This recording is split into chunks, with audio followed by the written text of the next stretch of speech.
Welcome to today's webinar in our series on the future of AI in education and training. I'm Lewis Johnson, the host of the webinar series. I'm very pleased today to have as speaker Professor Jack Mostow from Carnegie Mellon University.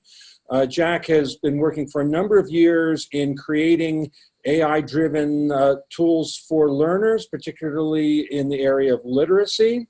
He's going to be talking today about a project that has immense potential to make AI-driven learning available to every child on the planet. That's the goal here.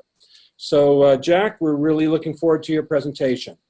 Okay, actually, I'm going to try to do something even more daunting, which is to draw broader lessons from that project combined with what I did for 25 years beforehand. So, welcome. You see a picture here. One of the people in that photo is a world-renowned expert in education technology, and the other one is her proud grandfather, namely me. I didn't say she was world-renowned for education technology, but she's the youngest ever user of RoboTutor, and she's certainly world-renowned in our family for being extremely cute. All right. So here's a roadmap. I'm going to talk first about the background on which the lessons are based. So this is Project Listen and then RoboTutor. And then the meat of this intellectual sandwich is a bunch of assumptions that we make implicitly when we develop AI ed sorts of stuff for WEIRD is an acronym for Western European, let's see, industrialized, rich, developed countries, I think is what it is for. So like the United States, par excellence. What happens to the rest of the world, or most of the rest of the world? And then I'll make some prognostications about the future. I call this the present of artificial intelligence in education in two senses, the word present. One of them is the technologically adventurous stuff that we can do in those weird countries is not yet feasible in the rest of the world. But the other sense of present is as gift. And the message there is that even what we can already do could make an enormous difference in developing countries. This is not a solo sport. These are just a few of the people who've worked on RoboTutor. I didn't even add the ones who've worked on Project Listen. By this point, added together, is probably over 200, almost all of them volunteers. All right, so first Project Listen, and these slides are recycled from the presentation that I gave to the panel of judges for XPRIZE in order to get to the finals, because the person who made them is much better at making slides than I am. Let's see, so 4-word summary of Project Listen's reading tutor is child reads, computer listens. The reading tutor was evaluated in rigorous controlled evaluations by independent third parties in the United States, in Canada, in India, and Ghana, which is where this picture comes from. So what's interesting about that picture is that's in Ghana in the Kofi Annan Technology Center. And one of the lessons I got from there is some things are actually easier in developing countries. In the United States, it would be prohibitively expensive to bus kids from 3 different schools on a daily basis anywhere, not to mention the insurance sorts of issues. But in Ghana, it was quite affordable. And that's because labor costs less. Here are just some of the results from 25 years of work on Project Listen's reading tutor. One of them was in a controlled comparison to a reasonable control condition, which was independent reading practice, which is very widely used as control and hard to beat. Kids gained 3 times as much in fluency during the month that they used the reading tutor than during the month that the very same kids were doing independent reading practice. And it was a crossover design counterbalance. So that's probably the most dramatic result we've gotten. there are various scientific discoveries that we've been able to make about learning from the data captured by the reading tutor, because it logged everything. There's been a long-standing open question reading research about the best way to improve oral reading fluency. Is it wide reading, that is reading different stories, or rereading the same stories? Suppose you have a choice to read one story twice or to read two different stories. And that was a hard question to answer because fluency develops one word at a time and very, very slowly. That curve is pretty flat. That's a growth curve over time. Reduction in the time it takes to read a word. So because we had millions of read words, we were able to estimate the relative benefit of those two different things. And the upshot is that wide reading beat rereading by a factor of 2. We also did an experiment. One of the things about this sort of logging is it's not constrained to passive observation by the computer of what the kid does. You can put randomized controlled experiments embedded in the software. Computers are actually much better than humans are at making truly random choices.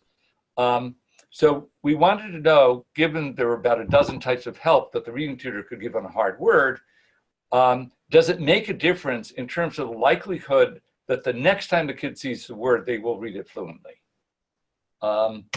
And it turned out it did. The winner was rhyming hints, and those succeeded by that criterion of the next time you see the word, reading it acceptably to the speech recognizer without help or hesitation.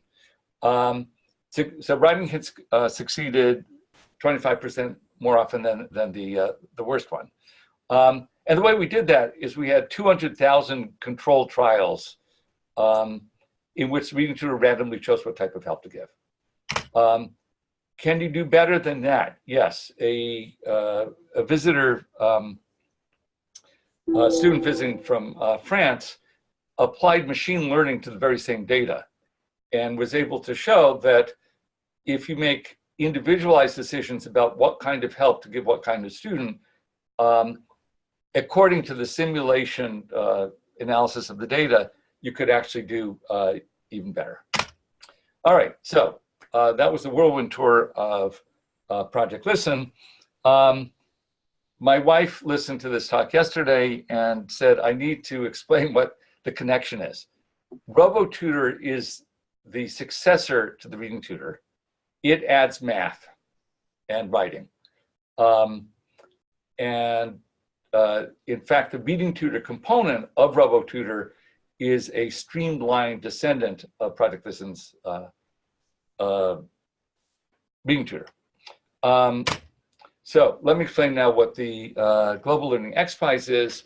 For those of you who have not heard of it, it's a $15 million competition to develop an open source Android tablet that teaches basic literacy and numeracy to children who may not have access to schools without requiring adult assistance. And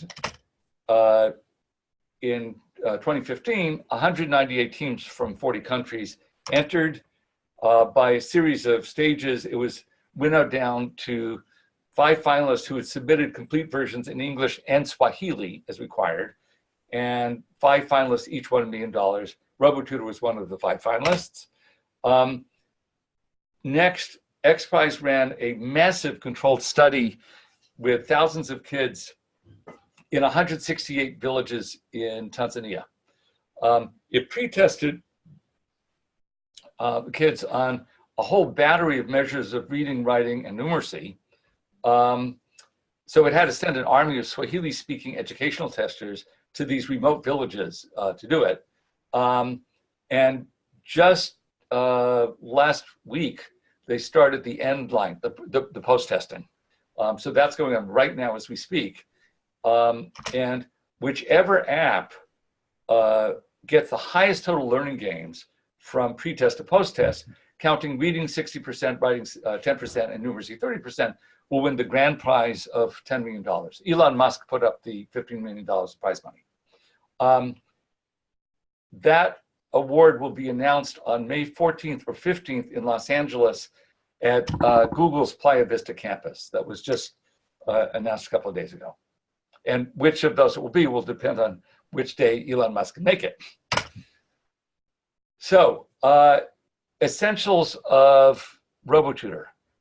There are three things about RoboTutor. So first of all, it's based on a foundation, which is this launch pad here for this metaphorical rocket, of scientific foundations of learning. And decades of research have revealed principles of effective learning and teaching, which I'll summarize here. You learn primarily by doing, and for that you have to have a lot of practice that's scaffolded, that is, there's assistance, and immediate feedback. So that's a very powerful combination. The practice has to make the kid think. So that's active processing means they can't just be sitting there like a blob.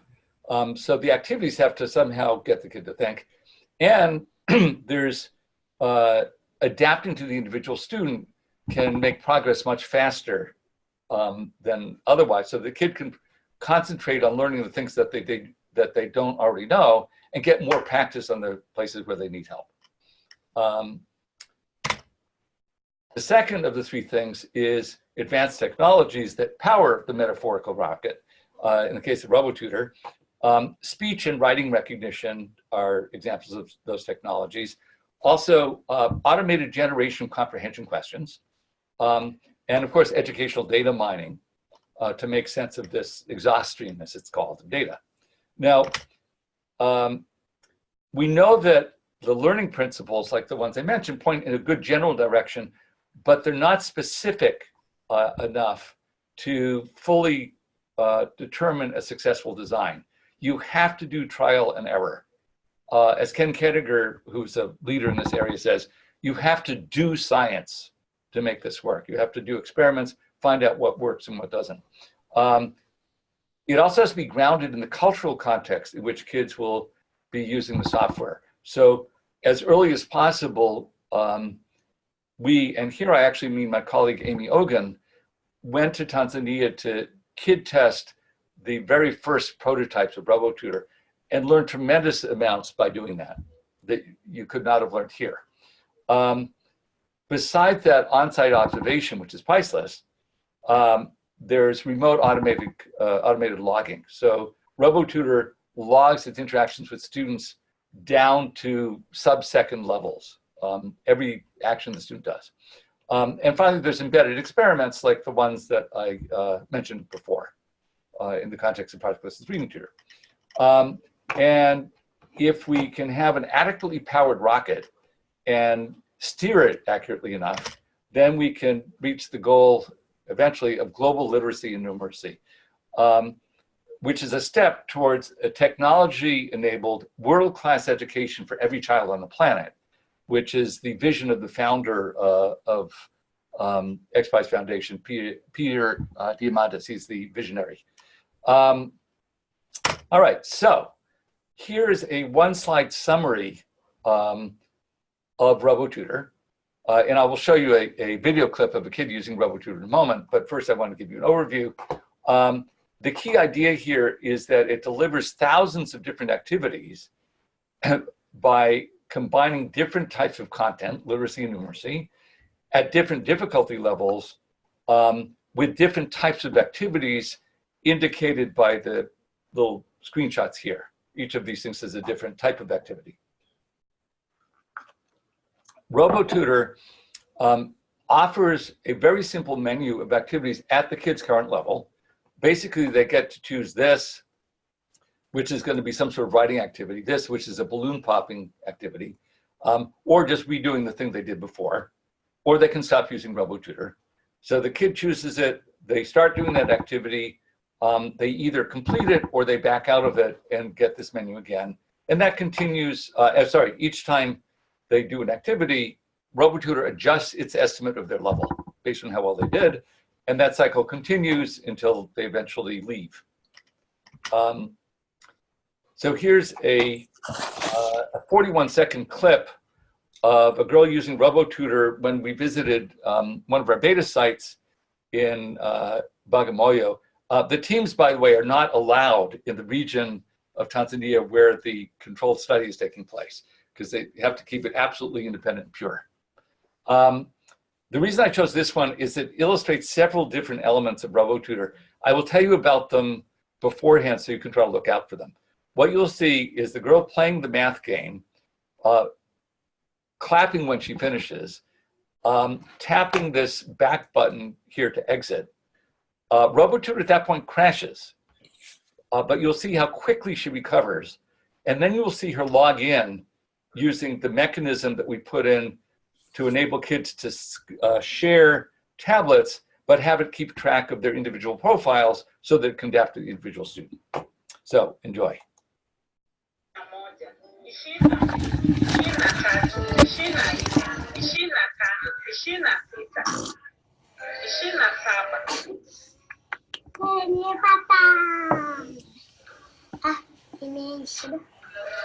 So now she taps back.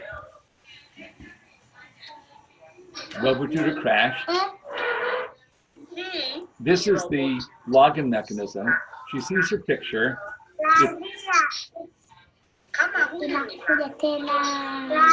And she just confirmed that that's her. That was her reading her name. That's an animal shown next to her picture on the screen. I'll have something to say about that later. So there's a lot there, but that's a really quick guided tour. All right, so now we're to the meat of the sandwich. The assumptions that are broken by most AI in education today and how we try to work around them. So what are those assumptions? That there's reliable electric power, that there's high bandwidth internet access, that there's fast Wi-Fi, that there are plentiful, powerful computers, there's sophisticated sensors that work, and that there's expert support, both technical and educational. Now I'm going to go through each of them, starting with power. And for each one, I'll say, okay, so what's the assumption here is that there's reliable electricity. So it's available, it's reliable, it doesn't have power surges. The reality is that there's limited availability. The level can fluctuate. I know that because we paid for a well and the pump burned out because of a power surge. The workaround is to use batteries. Okay. Next, what about the internet? The assumption is it's reliable, there's wide coverage, high bandwidth internet access. The reality is different from that. I just want to insert here an example from Project Listen. First, I think, okay, I'll say what the reality is. Okay, this is a good place to do it. Okay, the reality is there's limited internet access, if any, and if there is any, then it's slow. So fast backward 20 years or so, when we were in schools in Pittsburgh, we uploaded data to our server back at Carnegie Mellon only at night because we did not want to swamp the school bandwidth. And that was before Wi-Fi, so that was wired connections. One thing that I learned by visiting Tanzania in May is what our field support person there had to go through. I have a mental picture, at least, of Fortunatus, who took care of the tablets and had kids use them, sitting in front of a government office that he had to go to after business hours to piggyback on their Wi-Fi. If you think that's bad, our other beta site, which was in a remote village called Mugeta, there, when there was no Wi-Fi, they had to drive an hour to Bunda, which is where their bank was and where they could get Wi-Fi in order to upload their data to Google Drive and download updates of the software. So, workaround the apps cannot be web-based if you want them deployed in that sort of environment. Wi-Fi, similar assumptions, reliable, it's wide coverage, it's high bandwidth. Reality, limited coverage, limited bandwidth, and frequent outages. The workaround there is to run on the tablet without relying on a local server to be available all the time. So in fact, XPRIZE provided a server for each village because the villages were not on the internet. It just used that to collect data. When Project Lessons Reading Tutor was in a school in Pittsburgh, we put in a local server to store the kids' profiles because the teacher's #1 complaint was before we did that, they had to use the specific machine that they had enrolled on. And if it was unavailable or out of order, then they were out of luck. So it's okay to have a local server as long as you can run, even if it's not available. In the case of Project Lessons Reading Tutor, we had what we called amnesiac mode, so that it would degrade gracefully when it did not have access to the kid's profile. What about computers? The assumption is they're plentiful, they're powerful, and they're personal. Well, that's true here, not there. They're scarce, they're low end, and they're shared rather than personal because they're too expensive resource. XPRIZE was able to give each kid their own tablet because Google donated 8,000 tablets. Under the assumption there'd be 100% rate of breakage, theft, and loss. One surprise was that only 2 tablets were stolen and one of them was returned. That was a few months ago that statistic was from. But they had a problem with breakage, kids breaking the screen with a rock to find out where the voice was coming from. Can't really blame them. They had never seen tablets. So what workaround is to support shared use. And we did that with something called face login. And you saw in the video clip I played before, when the girl logged back in, this is actually an earlier version of that interface.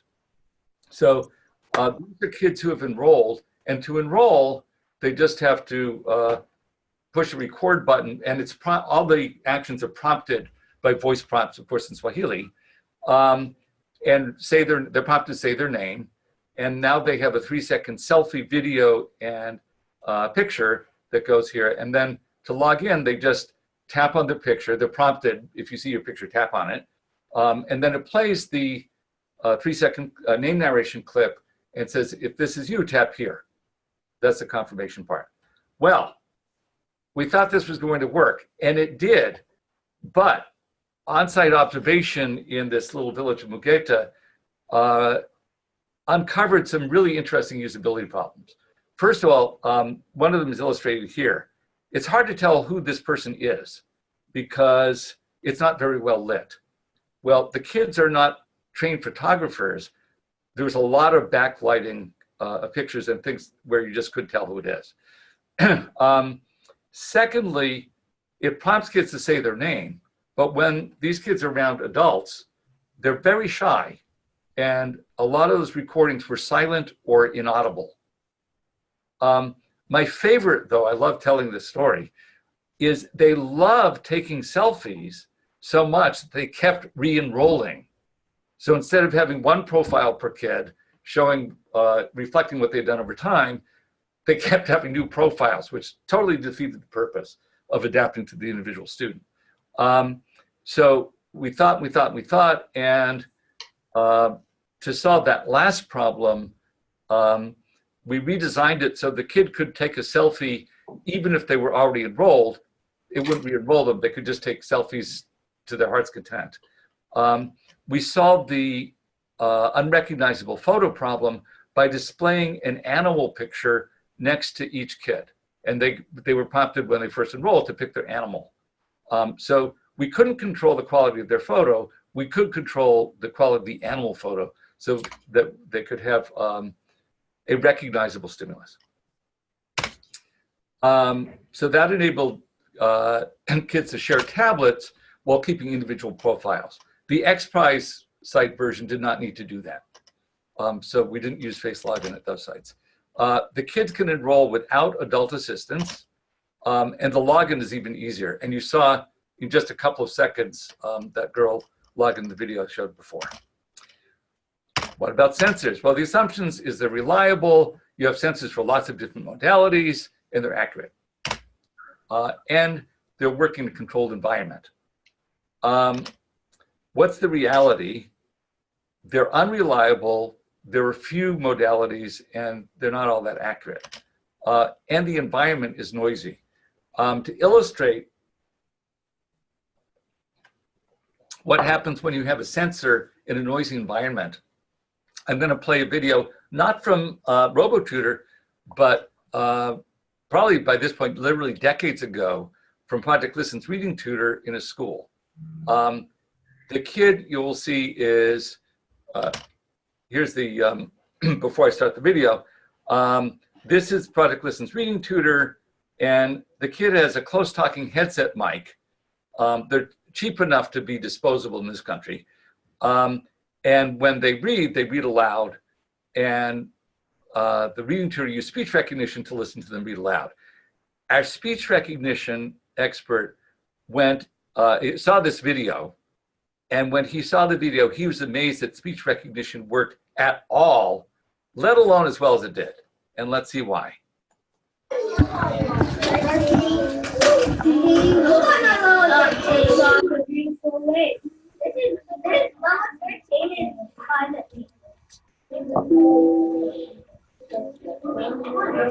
To tell about something of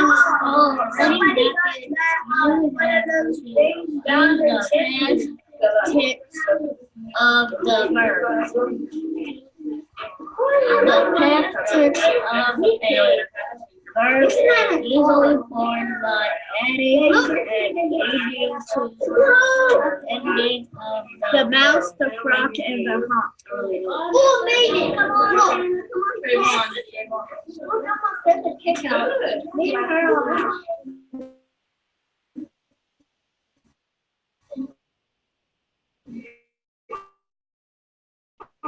Oh, yeah. Form example to form the past tense of the word. One of the things that impressed me about scenes like that is the degree to which the kid was able to focus on the task despite all that cacophony in the background. So what do? Here we were able to use close talking headset mics. In Tanzania, we could not because peripheral devices were not allowed by XPRIZE. Even if we had supplied them, which we were not allowed to do, they would not have lasted very long. And that's something that would be expensive to replace there. So what can we do with the sensors? Well, first of all, we can apply them selectively. So in this case, we use speech recognition only when RoboTutor has a very strong idea of what it's going to hear, which namely the next word of text. Secondly, we degrade gracefully. So in the case of speech recognition for listening to the kid, RoboTutor listening to the read, we have what we call a two-strike rule. If the recognizer thinks that the kid missed a word twice, RoboTutor just provides it. And thirdly, there's a fallback, because sometimes it doesn't hear the kid at all, but if a couple of seconds goes by, it displays a little icon and the kid can just tap and hear the word. And here's what that looks like. This was recorded when we were also recording the camera input as part of the screen capture video. Due to a limitation of the Android operating system, we could not configure the screen capture to include audio. So we had to fake it here by having external audio that we folded in. So this is, you'll get to hear the kid. Whoops. And there we go. Tafadhali sema hadithi kwa sauti. Fisi na kunguru walikuwa marafiki sana. Hapo awali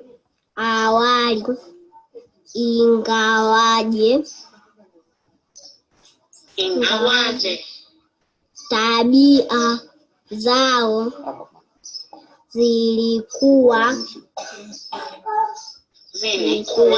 So they're the kids. tofauti sana kwa njia nyingine.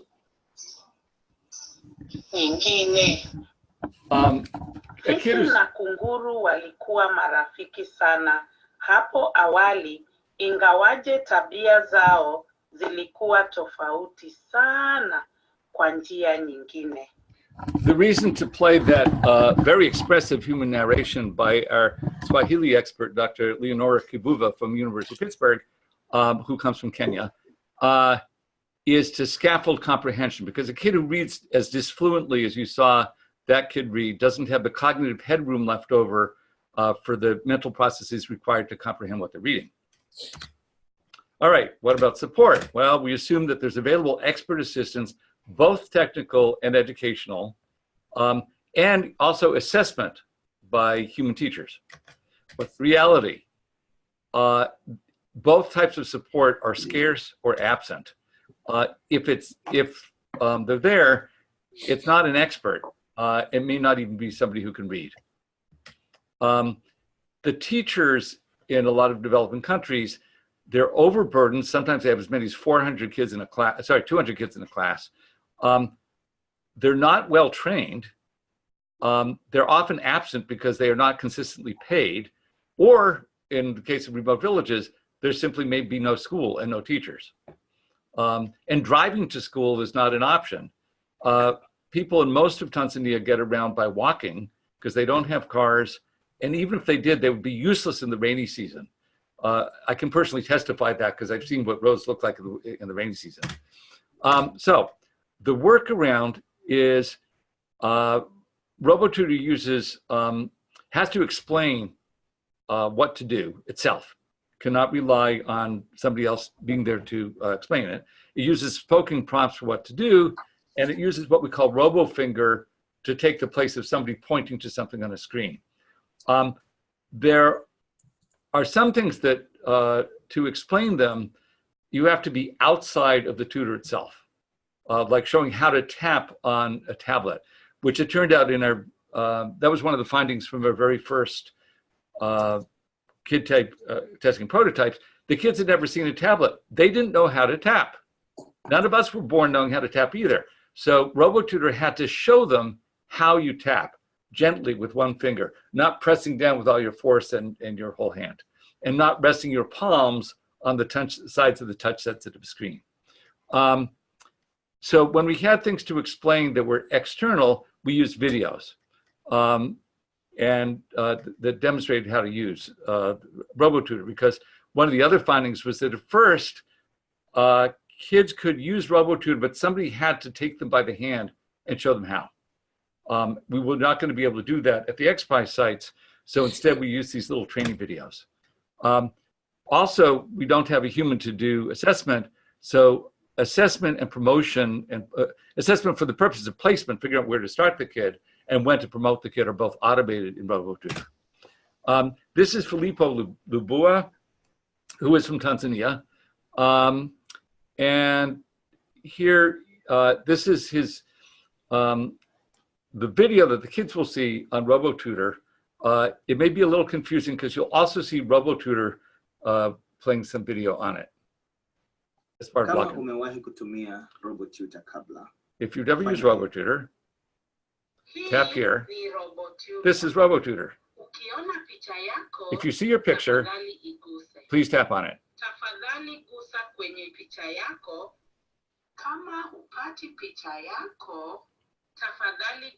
If you don't see your picture, please tap on that red button. Okay, so he saw his picture there, so he tapped on it. That plays, that's his little selfie video. And it says to confirm, if this is you, tap the green button. And there's that little robo finger showing how, where to tap. Let's get started. So that was my Swahili narration, translation. Do not overestimate my level of Swahili. Mimi nina hitaji kusoma Kiswahili zaidi kubwa, which is Swahili for I need to learn a lot more Swahili. I learned Swahili using Duolingo and with a lot of help also from Dr. Leonora Kivuva, our Swahili expert. It went over really well in Tanzania. People were very appreciative and probably pretty surprised to hear a foreigner speak Swahili, that is a foreigner to East Africa. All right. So, and final part, what's next? Scaling up. So the entire Global Learning XPRIZE competition, I view as a proof of concept to show that technology in the form of these tablet apps can make up for lack of access to teachers, at least to acquire basic literacy and numeracy as a basis for further education. The United Nations Sustainable Development Goal number 4 is to ensure inclusive and equitable quality education and learning opportunities for all. So that means it has to be open source, it has to be global, and it has to be multiple languages.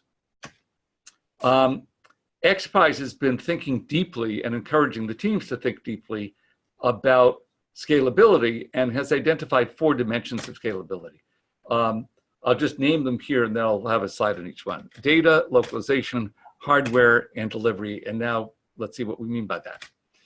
Data, the goal is to be able to inform stakeholders in the public that effective self-learning technology like these tablets apps exist, because most of the world doesn't know it.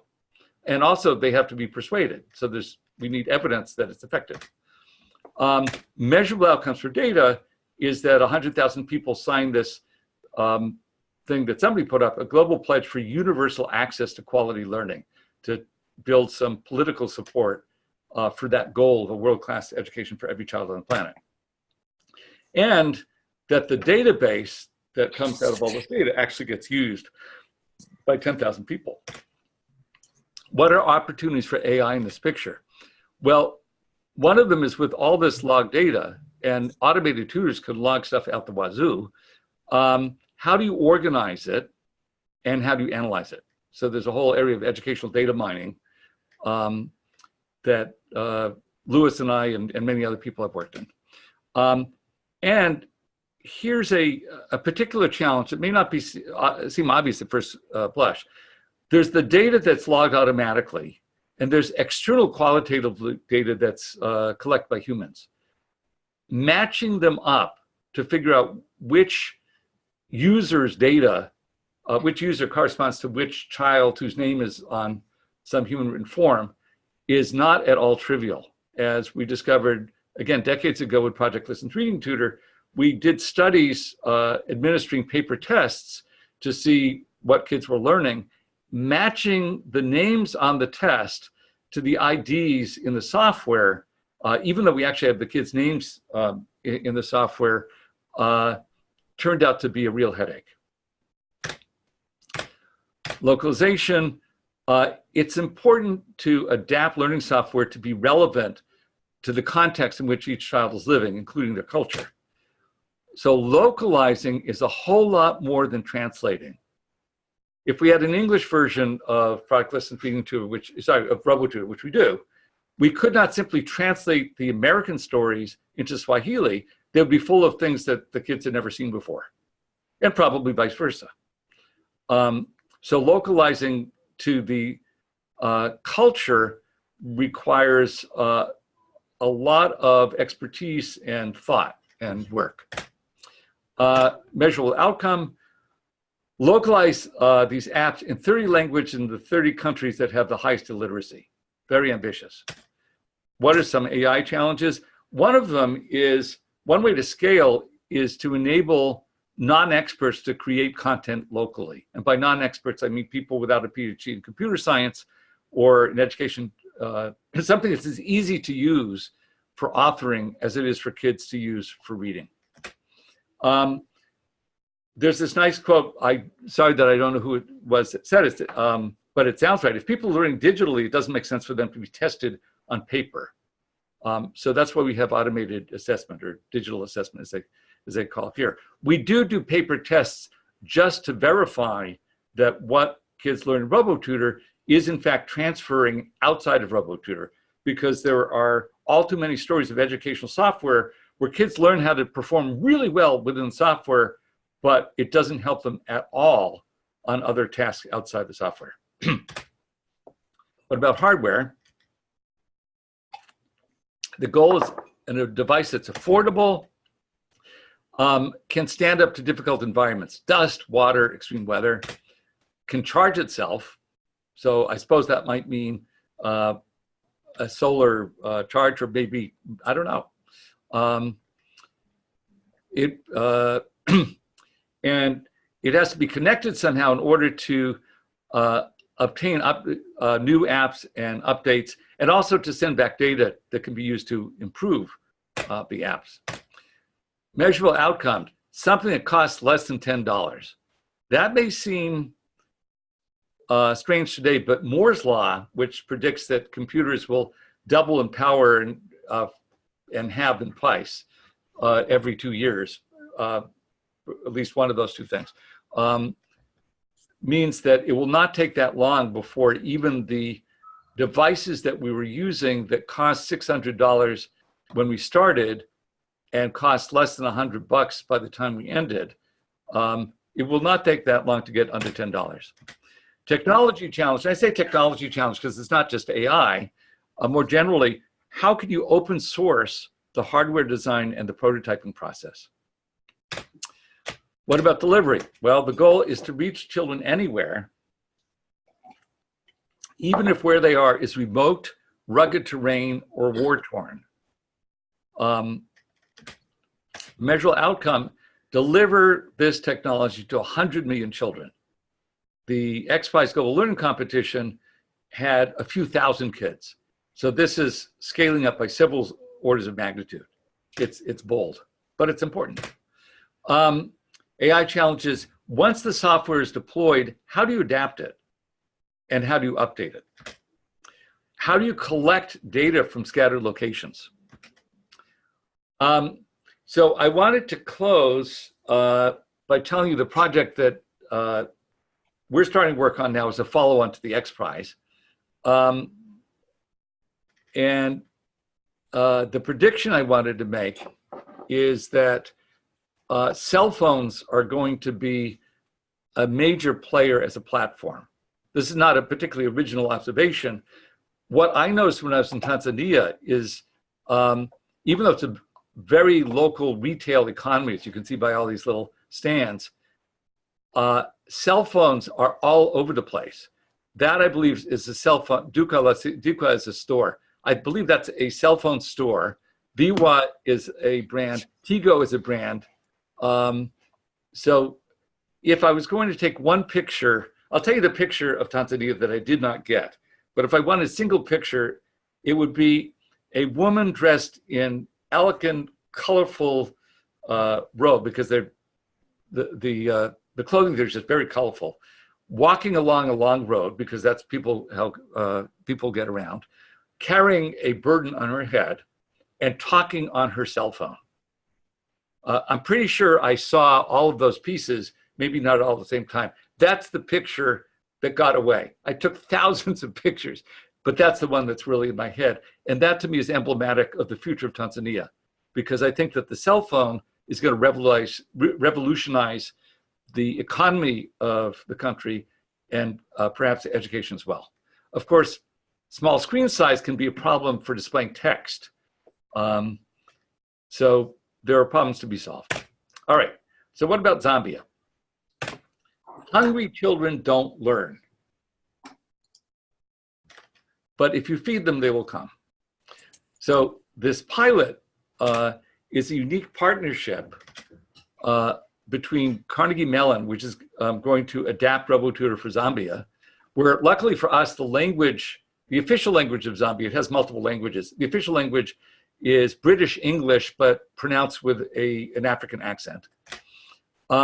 Anchor of Hope Charities has been supporting 110 schools in Zambia with food and with shoes.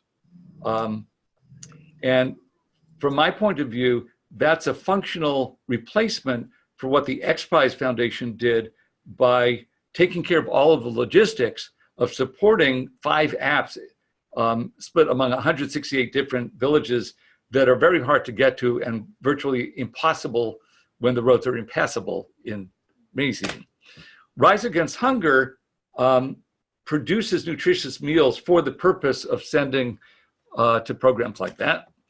The Zambian Ministry of Education has committed, this is the Permanent Secretary of Education, sent us a letter committing to support the project with personnel. Zambia is a developing country. They don't have, they can't afford to fund research or experiments like this. But if a 10,000 student pilot succeeds, then they can have a basis to build it into their budget and scale up to 8 million children. The Roman Catholic Church is ubiquitous in Zambia and already, I believe, provides some support to Anchor of Hope charities with things like local logistics. So if you have local support for delivering food to schools, you can have local support for getting data back from the schools. So at this point, we're eagerly looking for funding for this project, which you can supply as a tax-deductible contribution to Carnegie Mellon or to Anchor of Hope Charities. It's a 501c3. So if you're listening and you want to make the world a better place and you've got enough money to help do it, please contact us. Thank you very much. I'd be happy to take questions. Thank you, Jack. So participants, if you have questions, type them in the chat window and we'll make sure to go through them. So first of all, Jack, why don't you close your screen so we get a view of your face? Capturing your screen. Let's see, end of slideshow, click to exit. Do you have my face yet? Just a thumbnail. Let's see, show large active speaker video. Can I whole screen this? Maybe. There's a. Or if you just stop screen sharing, then maybe it will go away. Well, while you're doing that, let me ask a question. So you talked about educational resources being skewed toward, there we go. Okay. You talked about educational resources being skewed toward weird countries. Yeah. It's also true that AI is skewed toward weird countries, that there's lots more AI resources available for American English than there is for Swahili. So how have you dealt with that challenge in the work that you've been doing here? Well, my immediate flippant answer is by undertaking this project. But I'll give you actually, I'll give you a more concrete example. And it's linguistics. So I know you'll love it because you're a linguist at heart. Some years ago for English, I developed with students a program called DQGen that stood for Diagnostic Question Generator. So it automatically generated multiple choice comprehension questions of a form called CLOZE, C-L-O-Z-E, which is a fancy piece of jargon for fill in the blank. So that meant that when a kid was reading in the reading tutor, now and then they would see a sentence with a word missing and 4 choices for what word to select, put in there. And it was diagnostic because those 4 words, one of them was the original word, which by definition was the correct word, whatever the author had chosen. One of the words was ungrammatical. It was the wrong part of speech. And so it was there because if the kid picked that, you would, sorry, I just got a pop-up from Emily Church, who's running the Global XPRIZE Learn Company. So hi, Emily, I'm glad you're tuned in. Right, so the ungrammatical distractor tested whether syntactic processes were operating correctly in the kid's mind. A nonsensical distractor tested whether the kid was doing semantic processing, and a plausible distractor that fit in the sentence, but not in the context of the preceding text, tested intersentential processing, inference, based on the context, which is very important in reading comprehension. in order to generate all that stuff automatically, we made use of linguistic resources that were available for English. One of them, for example, is the n-grams corpus. Some years ago, somebody scraped over 1 trillion words of text from the web and published a list of all of the words, of the sequences of 1, 2, 3, or 5 words that occurred at least 40 times.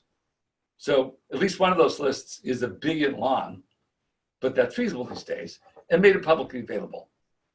We have that in English. We do not have that in Swahili.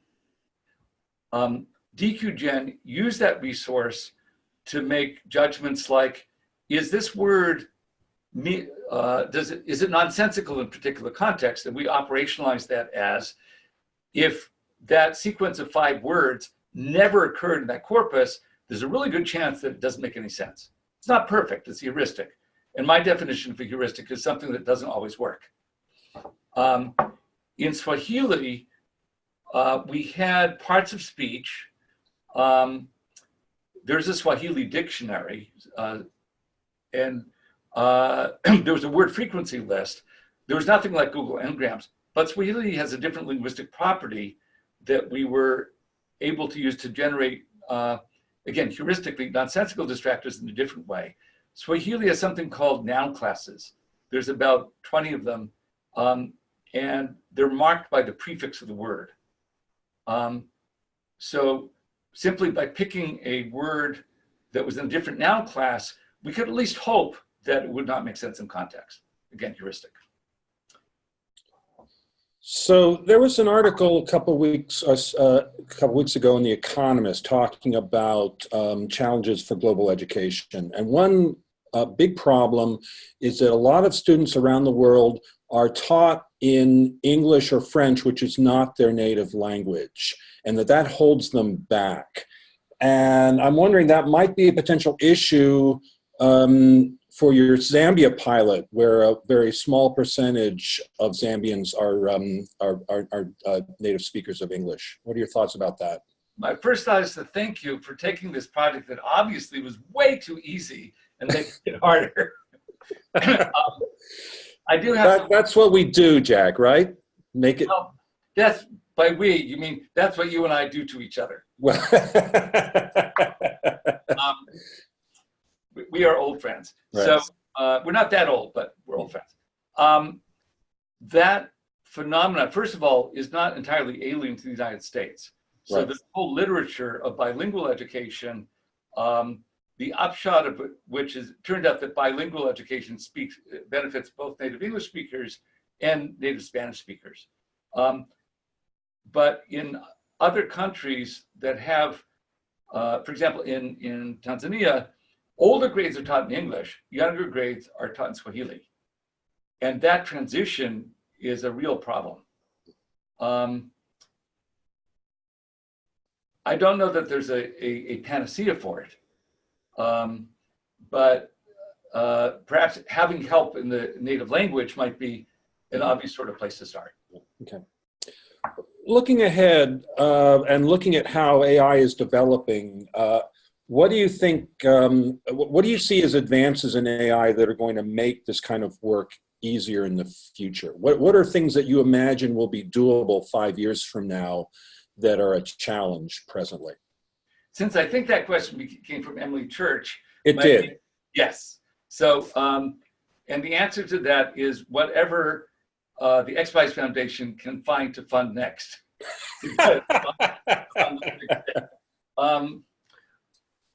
See, if I were a politician, I would say, gee, I'm so glad you asked that question.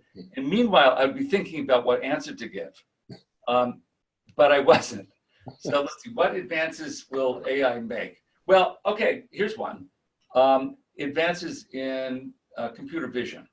So one of the things that we had wanted to do in RoboTutor that we have done some work on, but was not ready in time to incorporate, in fact, we're still working on it, is using machine vision, in particular to detect kids' facial expressions, just using the camera that's built into the user-facing side of the tablet.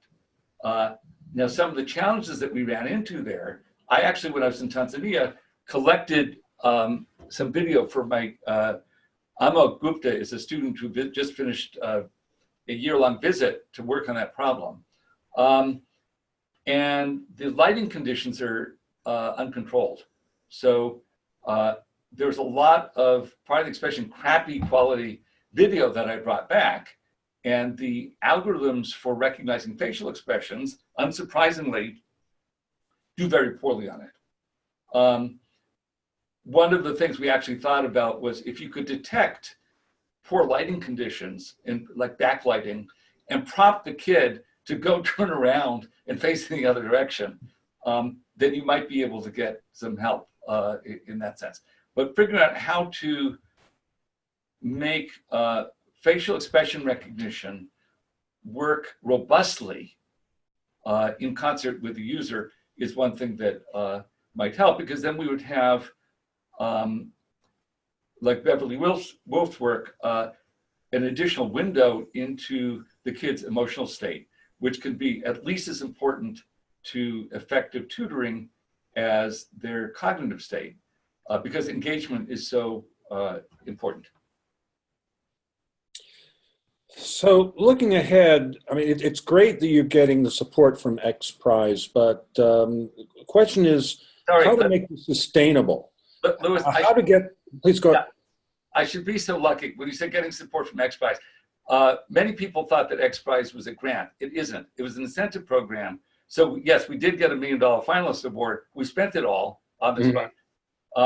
And if we happen to be the grand prize winner, then we'll get 10 million more. But XPRIZE is not a regular granting agency. Although it did provide, it's clearly providing support in terms of organizing these evaluations, getting things set up in the villages. There seems to be a lot of statistical support. Yes. Elon Musk provided $50 million of prize money, but XPRIZE, to run this experiment, had a staff, local staff of 300. Right. It was about 1 per site, and there was going every week, which is just, I could never have done that. And that's an amazing contribution. A controlled study of this magnitude is unheard of, even in the developed world, I think, let alone in a developing environment. So my question is, what happens when that goes away? How will this be sustained? What are your thoughts about that? Well, my first thought is help, send money. As I mentioned, for us, the Zambia project is a natural follow-on. XPRIZE has gotten some support to localize to other languages. And we're now talking to a foundation in India that we're hoping will give us some funding so that we can generalize RoboTutor to work for Hindi and Indian accented English.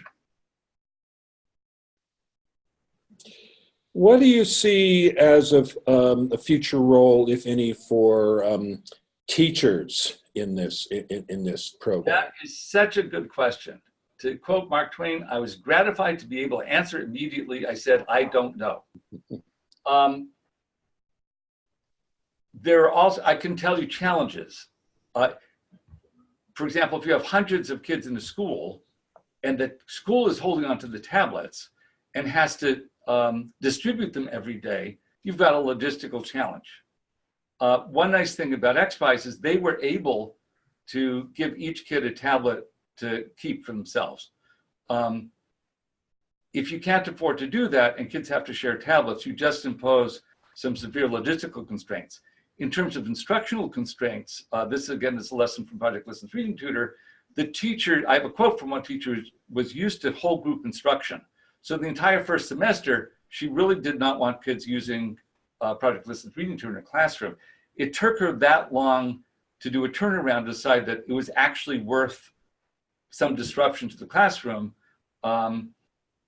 because one thing the teachers do is essentially crowd controller, classroom management, as it's called. So if you have an enormous class, just getting the tablets to the kids, and then what's the role of the teacher? Those are good questions. And one of the luxuries I have with XPRIZE is I just was able to spend 4 years not worrying about it. So an issue here in the U.S. is providing resources to students with different abilities and compensating for perhaps difficulties with vision, hearing, dyslexia. As you've been looking at scaling, have these factors been of concern to you? Truth is, not really, because it's hard enough to get this software to work for kids with normal hearing and vision. In order to, I think it's not even particularly meaningful to talk about adapting RoboTutor to work for kids who are blind or deaf, because it depends so vitally on the multimodal channels with the kid. So my somewhat cop-out reply there is, one way that this technology can help is by freeing up specialized teachers or human teachers to devote more attention to the kids for whom the one-size-fits-all does not work. And when I say one-size-fits-all, it still adapts to the kid, but it doesn't adapt to exotic disabilities. Having gone through the effort in East Africa, how much time and effort do you think it would take to develop a new version of RoboTutor for another country, a new language? Well, that's something that we're undertaking right now. Mm-hmm. There's sort of two parts of it. One of them is, how do we generalize language-specific parts of RoboTutor so that we can plug in a new language? And the other sort of content. What dictionary, what lexicon, what source of text, what pictures do we need to get to be culturally relevant? And most subtle of all, how do we need to phrase prompts differently to fit into a culture? Here's an example I heard decades ago. There was a compiler that was a flop in Japan. And I may be garbling the story because I heard it so long ago. It turned out the error messages in English would say things like, you have an error in line 42. In Japanese, that's incredibly rude. And so they had to hedge the phrasing to say something like, there might be an error in line 22. With cultural adjustments that we had to make for the prompts and the user interface in RoboTutor, it has a greater power distance, that it's a more authoritative society, which meant sometimes that we didn't have to say please, and other times that we had to be much more directive about telling the kid what to do. Okay. And one last question. If people want to learn more about your work, what should they do? Google robotutor.org. Okay, great. Well, thank you very much, Jack. It's a very interesting, exciting research, and wish you best of success going forward. Thank you very much. So everybody, our next webinar is going to be in 2 weeks by Rose Luckin from University College London, and she's going to be talking about the future of learning. Now that AI is here to stay, what impact is that going to have about what we as humans need to learn going forward? I think it'll be very interesting. So until now, that's the end of our webinar. Thanks everyone for their participation, and we'll see you in a couple of weeks. Bye-bye.